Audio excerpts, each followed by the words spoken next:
Episode 4, Daniel Quijano, bro. Bro, How you doing? I'm freaking living the dream, man. How are you? I'm doing good, dude. I'm so excited, bro. I mean, the first time we connected, for people to know, was after I did my podcast with Pace about realtors. Yes. That was super fun. And then you called me and you're like, bro, we got to make something happen. Yeah.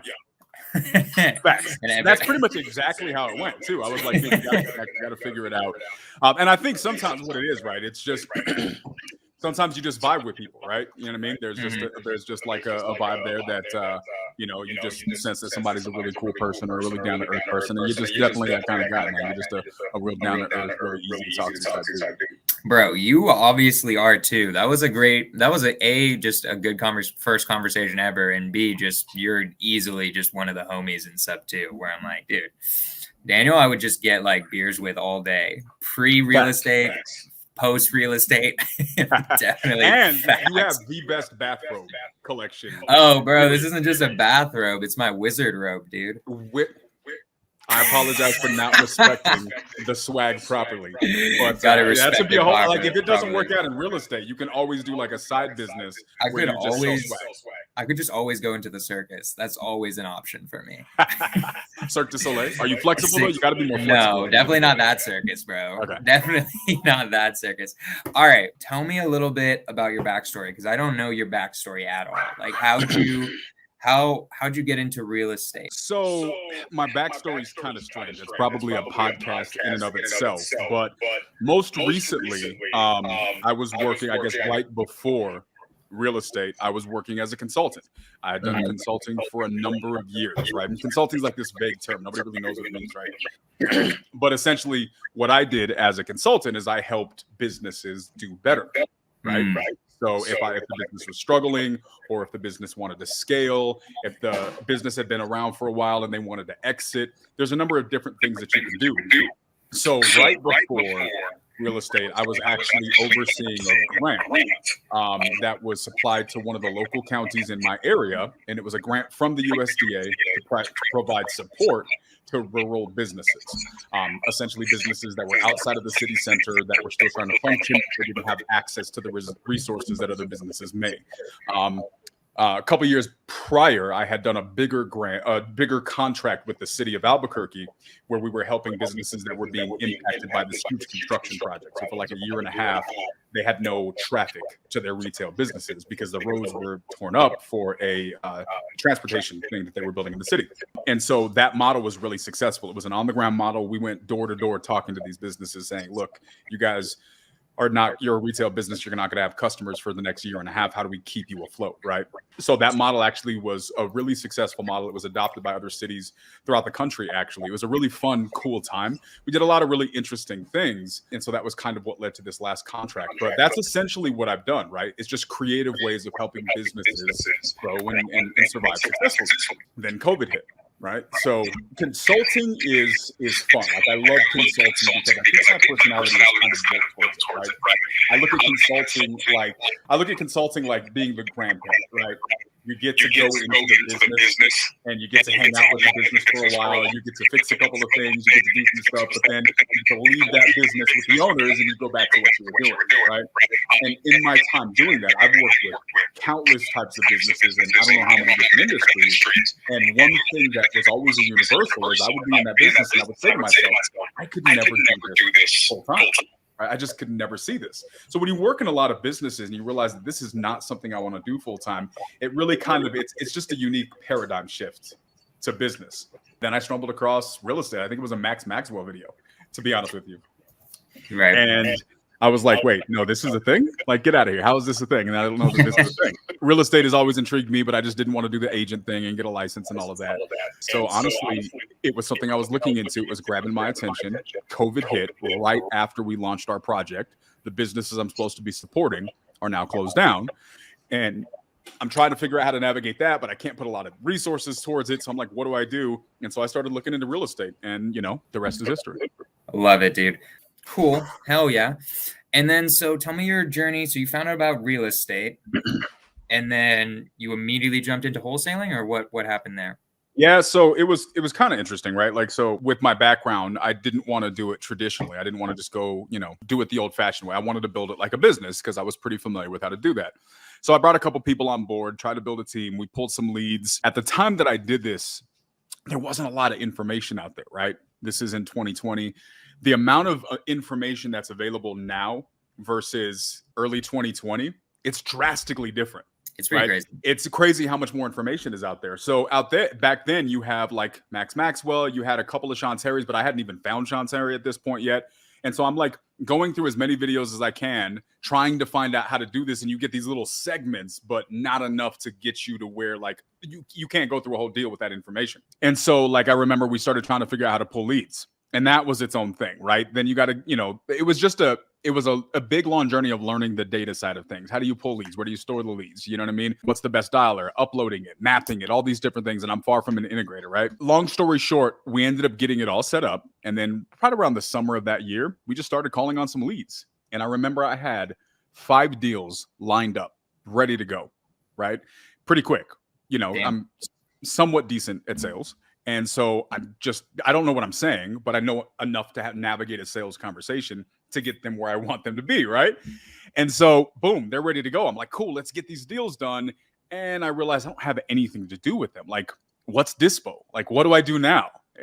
And so I'm like reaching out to the people that I can, and the deals are all like this far away from being somewhere that they'd want to buy. And it was like, this is just too much. At this point, I'm still trying to wrap up my contract because that's still a thing. And I'm like, let me just back up and let me find out a resource that's bigger than me. So that way I don't run into this again. Let me just stop calling. Let me stop doing this.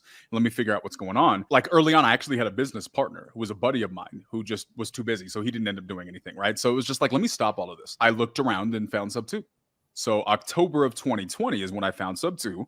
I joined. I spent the end of that year just kind of learning, finishing up my contract, and just kind of getting myself positioned to not run into that issue again. And then the beginning of this year, I started, as working with the accountability groups, ended up getting involved with JV, ended up getting all these JV deals kind of thrown my direction. But yeah, and so really that was where my business started. And then, had some other little bumps along the way, tried some business partnerships that didn't work, got super sick this year. So I had to take a few months where I just wasn't really functional. And then here I sit, end of this year, it's really kind of taken off. And I was able to pick up where I left off, take all the cumulative experiences and all the stuff that, the details I'm leaving out. It's been an exciting last quarter, and it really makes it exciting to see what next year is going to be like. I love it, dude. It's going to be an amazing 2022. So out of all of that, this is kind of what I want to ask about because I'm interested in it. Business relationships. Okay. I'm just curious, do you mean like JV relationships or like literally you tried to start some businesses with people? No. So when I started doing the JVs earlier in the year, I had some pretty good deals locked up in a pipeline. Like I was doing okay. And I was approached to be in a business partnership with a couple of folks. And so I did that. And just long story short, the partnership didn't work out. So it was about 3-4 months that we were in, and you put the efforts in, and not all partnerships are meant to work out, right? Their partnerships are a difficult thing to navigate, and this one didn't work out. So, it was a lot of, good experiences, things that you learn, but it was also 3 or 4 months kind of lost from my journey because I was going this direction, then I had to stop and go this direction. I had to stop and kind of go back over to where I was going. And so, but that's the nature of business and life, really, right? You just got to keep going. You try new things, and if it doesn't work, you course correct and you keep going. That's just kind of how it's at least that's how it's supposed to work. It's how it always works. I don't understand how it doesn't work any other way, unless you decide to become a farmer and then you're a farmer forever or something. Like how can you not course correct? I think, I think it kind of goes back to just people getting in their heads. Like it's the psychology. It's kind of the name of your show, right? I think people get in their heads, they get caught up, they get discouraged, they get in fear, they overanalyze, or, they just take a negative approach towards it instead of course correcting, they quit. Right. No, I definitely get that 100%. So dude, you do JV, I do JV, and it's something I've been thinking about. And I really wanted to talk to a JV person about this. Mm-hmm. What do you think makes the difference between the people you actually end up doing deals with and the people that either not doing deals with you or just in general, don't do it? The people. It's 100% the people. Yeah. Mm-hmm. Explain. I mean, so It's just like anything else in life, right? You know, we talked about this a little bit when we did a little mastermind Instagram live recap, right? Pace says it all the time. Pace is looking for this magic pill to get people to take action, to follow through, to be consistent, and they just aren't, right? And so when you're dealing with JV, for those who don't know, JV is for joint venture. And in our business, the way that works is if somebody's new to real estate, or maybe they're uncomfortable with the conversations with the sellers, or they don't know how to close, or they don't know how to get rid of the property once they do, there's the environment of this industry is that work with other people that do. Right? Because there's enough money to go around where everybody can work together and everybody can win. That's where squatting up comes into play. And so that's obviously a big thing in the Subto community, where we, it's really highly encouraged because it gets people to be able to go, right? And just start somewhere. Well, when you're dealing with JVs, somebody like myself, or Jonah, who's really comfortable talking to sellers, we're really comfortable navigating those conversations. Somebody who doesn't know how to do that, they're like, look, I found a lead, right? It's a good lead. Can you do something with this? And they bring it to us. And if it is in fact a good lead, we can take it through to the finish line, right? The issue is there's a lot of steps that go into finding that good lead, right? And that's not an easy thing. I talked about that in my journey, right? I didn't realize it took us a while to figure out how to properly find and categorize and skip trace and leads. That's just not, it can take work. Now there's really good, more popular options like driving for deals and doing things like that, which make it a lot more simple. But simply put, man, to summarize your question, if I have 10 people that say, look, I want to bring you leads and you'll close them for me, in order for that to work, there's a couple requirements. And one of those requirements is that they have to consistently bring me leads. Right. If you bring me leads and you bring me one and you take off and you're like, oh, what happened? Well, I mean, like you're assuming that there's 100% close ratio on every deal. Not usually how that works. The next thing is you got to bring quality leads. I've worked with JV partners that were nice people, but they were taking the path of least resistance, which turned into a bunch of for sale by owner leads that weren't in fact leads, right? Because you bring FSBOs throughout the summer of this year. I can't do anything with that because those guys are selling those things at 50 grand above market. I can't help them, right? There's some where it's just they cuss me out. I'm like, why did you tell me to call this person? Yeah, exactly. Like, Jesus. So, and then you have the people who get it, right? They say, okay, so what's the concept? I don't know anything about this, but I know a couple of simple things. You want me to bring you people who are motivated to sell their property, right? People who probably can't list it on the market, or if they can, they're still open to talking to an investor who by definition is going to pay less than a retail buyer would usually. And you recognize that you have to bring me them consistently in order for us to follow through, right? And we have to have an open and an honest dialogue, right? You can't bring me a lead and then take that same lead to Jonah and to 7 other people, because that's an immediate way to make me never work with you again, right? Or any of those other people ever work with you again. Right.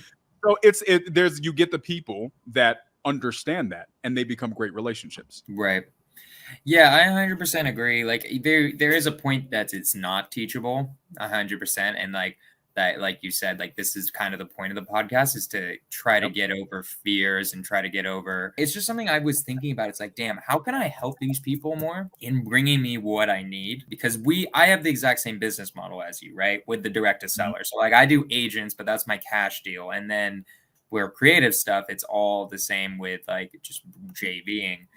And I've found, and it's just curious, I want to have this conversation with you about how do you help the people, usually even Sub-2 students, but like just people who are new in general, like what do you say to them? Like, what is your process to be like, look, this is what I need for this to work with us. Here's how I can make you successful. Like, what's that conversation like? I'm an avid over communicator, right? Okay. My girlfriend will attest to this completely freely, right? I like to over communicate because there should be no room for misunderstandings, especially when you're dealing with business.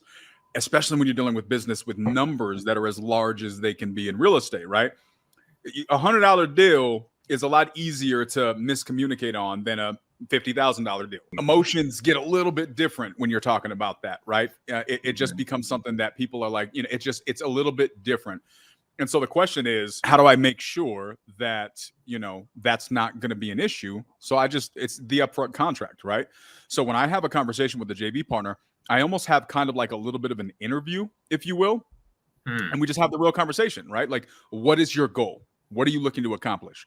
Are you looking to do this now so that way you can run your own business? Do you know what that might look like? Yes, no. Okay. Are you looking to do this now and then maybe be a part of a bigger team that's not your own business, right? You Here in recruit this, them to like your team, to like literally your if it's a business? fit, I would. If it's a fit, yeah. Okay. So here's what and that's what I ask, because a lot of times, and this goes back to my consulting world, right? Like, I have these conversations because I'm used to having them with people, and not everybody's meant to be a business owner, right? It's just not. It's a lot of stress, right? It's a lot of moving parts. And so not everybody's really built for that. So you come into this thinking, oh, it's just real estate. No, but it's still a business, right? And so I think they don't really realize that. And so depending on how the conversation goes, I'll break down like, look, do you understand that if you're running a business, there's this part, and then there's this part, and then there's this part, and then there's dispositions, and there's running a team, and then there's data management. There's all these different things. If you want to learn how to do that, if you're going to work with me, my goal is to make sure that I can help you not just close a couple of deals, but if you'd like, learn how to navigate those things as well. But if you don't think that's for you, just realize there may be some other opportunities. And I just try to get a good feel as to where they are. I let them know, look, if this is going to work, you can work with other people, but I need you to tell me. If you're going to send a deal to me, don't send it to anybody else, right? And vice versa. I don't want you to bring me a deal that you already sent to Jonah, but you're not happy because Jonah didn't call in the back in 15 minutes. And now you're calling me like, oh, Jonah, like, let's just be really, really, transparent. And so I just do that, man. I have the conversation. I make sure that there's a clear upfront contract. We're either on the same page or we're not. They either call me back or they don't. And not all of them call me back, which is fine with me. You know what's so interesting though? Like I'm curious how you do this, because I always just assume they want to be entrepreneurs. Like, that's very interesting. Like, you're right. I'm putting my brain in their brain. But like, to me, it's like why I kept thinking that was like, isn't the whole point of wholesaling to start your own business? But what have you found? Like, I'm curious, because I've never even thought of asking that. Like, I've asked them what their goals are and like what they're trying to achieve, I guess. But usually it's that they want to start their own business. Like, do you have that conversation of what that takes? And then how often, I'm just curious, how often are they like, man, that sucks? Or are they like, yeah, I'm going to do it? I'm just curious, like how that conversation ends usually. So every once in a while, so I usually have now there's going to be some times where it's pretty obvious where they're going to go. And so there's no reason to, have an obvious conversation, right? It's already been clear out of the gate. But as a general rule, I'll have that. Most of the time, what happens is this: they say, oh, wow, okay. Well, no, I still want to try to give this a shot, which is translation for in 6 months, they're either not going to be here anymore, or they're going to realize they don't want to do all of that extra shit. And they just want to do this one thing, right? Because you got to let people walk through their own journey, right? You got to let people go through the experiences that life puts us in front of so that we can learn and grow. And so I don't try to convince them one way or the other. I just have a very transparent conversation and let them know that there are fallbacks and contingencies along the way if this doesn't work out. Go through that even more. In fact, would you be down for some role play? Because I really want to know how you do this, because you've intrigued the hell out of me. So let's do it where I'm the wholesaler and you're you. And okay, perfect. I'm like, Daniel, I don't know what to do with like a few leads I have. How can we work together? We've had that silver text, and you're like, great, let's have a conversation. Sure. Okay, we're on the phone. So Jonah, I guess tell me a little bit about like, where are you right now, and where do you see yourself being like a year from now? Are you running this big, huge functional business with all the moving parts? Are you just doing a deal here and there? What are your goals in this, or do you even know? So right now, I've done my first deal. I haven't done a deal yet. I got really, really close. It was at the closing table, and then there was like a title issue. It didn't work out. I mean, I think I can make it like, I think I want to do like 50K a month in wholesale and maybe like 5K a month in passive. That's my goals right now. So I'm trying to achieve that. I don't really know how to, like, I know I can generate leads. I think I'm okay at talking to sellers, but I'm not like the best. But that's what I'm trying to achieve. Okay. So the deal that you almost closed, was that something that you worked on by yourself, or were you working with somebody else? I was working with a dispo on that one. Gotcha. So you tried to find somebody to get rid of the deal for you, but you found the deal, you closed the seller and all of that stuff by yourself. Yeah, it was a mix of, it was a title issue, and also I definitely, probably, just being honest, could have locked it up. Probably should have locked it up deeper. I mean, we were making like, I would have made 2.5K and the other guy would have made 2.5K, but I did lock that one up, but Okay. I don't have the consistency of deals coming in that I want right now. Gotcha. I think I Okay. could learn a lot more from somebody like you. Okay. So how comfortable are you with sales? Is it just something you're good with talking with people, but you're not the best closer, or do you have a lot of sales experience? I don't have necessarily sales experience. I like talking to people, but I think I'm okay at it.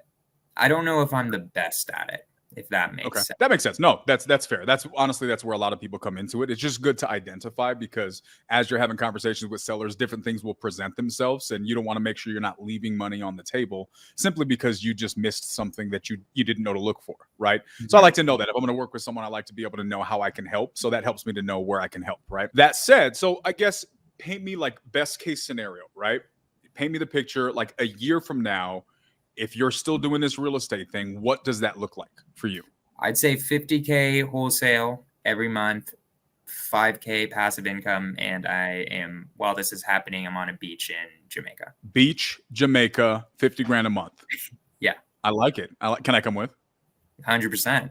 Okay, perfect. You know, Okay, so it sounds like you want to like run your own business. You want to have like a full wholesale operation, right? yeah, I mean, it sounds dope for sure. Okay. Have you ever run a business in the past? No. No. Okay. So here's the reason why I asked that, man. Like for me, my goal, if I'm going to work with a JV partner, you're coming to me because you want me to help you with something, right? But I want to make sure that I'm defining what that something is because, I don't want to put my brain in your head and assume you need X when you need Y. More importantly, you might not know you need Y, which is why I Mhm. like to ask these questions because, in my experience, it helps to be able to let people know not just what they need today, but what they're going to need down the road so you can properly pack for the journey, right? So if I'm asking all these questions, I'm not trying to be intrusive. I'm just trying to understand where you are to make sure that we're the right fit, right? Because No, bro, I appreciate it.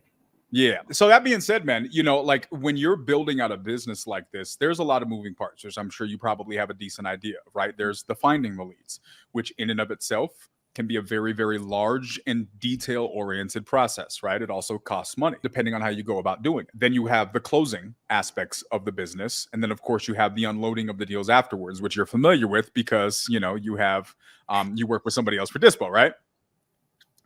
So at scale, a successful business usually that gets you that 50 grand a month means that you're covering all of those things. So are you planning on building a business that can manage all of that? Or are you trying to just focus on one area and then maybe work with other people that do the other stuff? Well, ideally, I'd want to do all of it Okay. if I can. Okay. Perfect. Well, that works, man. I mean, I like to ask that because I just really want to understand where you are. There's a lot of ways to skin this cat. You just, in my experience with anything in life, especially with real estate, like I always call real estate the simplest, most complicated business on the planet, right? Mm. Because at its core, it's really, really simple. But when you get all the moving parts, it can become really complicated, really easy. And again, analysis paralysis can set in and you get stuck in areas you didn't need to get stuck in. So I like to make sure that, we're on the same page with that. So yeah, man, if that's what you want help with. So if we're working with me, what is it that you want from me? What is the best way I can help you kind of get where you need to go? What I want basically right now is I don't know how to close well enough. Okay. I want to get better at that for sure. Okay. And I know that you can do that. So Sure. how does that relationship look like? It depends, right? It really depends on what I'm doing and how that relationship works. Normally with JVs, it's kind of, again, it comes back to what people need. But if you're just bringing me the leads, I'm assuming these are leads that you've developed your own way. How are you getting these leads? I cold call them, get the 4 pillars. They know me, they like me, but that last part, You just can't get it. yeah. The finish line. Okay, so you're cold calling them yourself. Yep. Perfect. Okay. If you're doing that, it's not too far before you're comfortable, doing the rest of it too. Because that's really, honestly, man, that's the hardest part. The rest is just practice. Right. So, okay. So if that's the case, man, then you would bring me a deal. Normally, depending on, other little details, we can just work it out where if you bring me the lead, if I dispo the lead myself, it'll be a 60-40 split. If you dispo it for me, we'll just do it 50-50. Right. And so for the first period of time, we can kind of go about it that arrangement. That's kind of how I like to start because at the beginning, we're going to still be filling out the relationship. That may change along the road, right? Because there may be needs that you have that change. You may need me less, you may need me more, right? But that's usually how I like to start it. And then we just kind of go from there. So, I mean, what is it that you had in mind? That sounds good to me. I mean, I want to be able to learn. So do you record the calls? Can I listen to them Like I want to learn. That's my goal. Yeah, normally if we can, right, my schedule gets pretty busy, but if we can, I try to do it to where you can just jump on the phone with me. So we'll three-way call them together. So that way they know we're both there. You can listen and you can really just kind of have a front row seat as to the conversation. If there's ever a scenario where that doesn't make sense, I record the calls and then I can send those over to you as well. And we can do a recap, when necessary and answer any questions that you have. All right. Well, should I just start sending you leads then? Or is that it? Yeah. The only other thing, let me ask you this: are you working with anybody else in a JV capacity? Is it just me, or I'm working with that guy with Dispo, and honestly, I have watched different podcasts. I see Pace Morby, so I have reached out to other students because I don't really know. Like, I don't know who's ready or willing to help me, or who, I'm new to this. I'm trying to figure out what's the right way to do it. Have you had any other conversation? Yes. Okay. So is anybody that you're moving for? And I don't want to pry, but I just want to try to understand, right? Because also, if we're going to work together, I only have so much time in the day, right? I want to make sure that I'm able to actually call back your leads. And so what I try to do is get a feel for, which is my next question, how many deals or leads you think you would be bringing per day, per week, whatever that is, so I can make sure I can allocate the time for that. I don't commit to you and then I can't follow through. So that's why it helps me to understand who you're working with and what your lead flow is going to be. Well, so far I was working with this guy named Jonah Korchin. He's a little bit slow. I hate that guy. Yeah, he's a terrible dude. Never responds to my text, has like 5 different numbers, kind of weird dude. So I'm looking for somebody else who might be able to, just I can send leads to. I just want to understand. It sounds like I should only bring leads to you. Or like, is that what you want? Or not necessarily. Okay. Yeah, I want you to do what's most comfortable for you, right? This is I'm not trying to demand the relationship. I just want to define it so that we were both on the same page. Because to your point with Jonah, right? Jonah's actually a really good guy. My guess is if you're not getting the response that you want, it's because Jonah's extremely busy. But I also know Jonah does his job very well. So one of the things I want to make sure is that if you're working with me, I will make sure I get to the leads and that process gets done. But let me ask you this: if you had to choose between me getting to the leads and closing the deal, or getting to you on any given day, if I had to pick one because time only allowed for me to choose one, would you rather me get to the lead or get to you? The lead.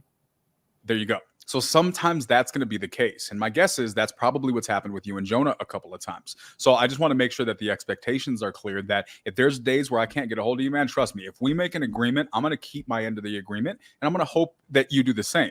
But you just got to trust me. Even if I can't get back to you right away, just know that I got your back. I made this commitment. I'm going to do my part. And as long as we're on the same page with that and we have that flexibility, we're going to do just fine.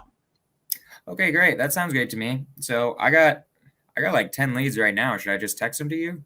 Yeah, perfect. Shoot them over, man. We'll give them a test. We'll kind of see where we are. We'll follow up after I talk to a couple of the people, kind of see where we are. If there's anything you can do as far as like teeing them up a little better, and then we'll go from there, man. And we'll see if there's a way to streamline how you get them over. We'll figure that out and we'll cross that bridge once we get to it.